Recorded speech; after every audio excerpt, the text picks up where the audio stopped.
আসসালামু আলাইকুম সম্মানিত ভিউয়ার্স, অনেকদিন পর আবারও আসলাম আপনাদের সামনে আমারই লেখা আরেকটি কবিতা নিয়ে। আমার কবিতার নাম হচ্ছে সোনার বাংলাদেশ। আমরা শুরু, আমরাই শেষ, আমরাই গর্ব, সোনার বাংলাদেশ। দাসত্ব থেকে মুক্তি পেতে দেশ করেছি স্বাধীন, কারু কাছে নত মানি আমরা পরাধীন।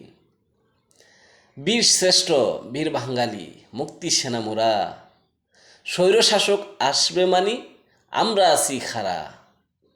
বিবেক তুমি জাগ্রত হও, হও যে বলিয়ান, দেশের জন্য লড়ে যাব, জীবন করব দান। জীবন দিয়ে শুরু মোদের, মৃত্যু দিয়ে শেষ, নিজ হাতে গড়ে তুলব সোনার বাংলাদেশ।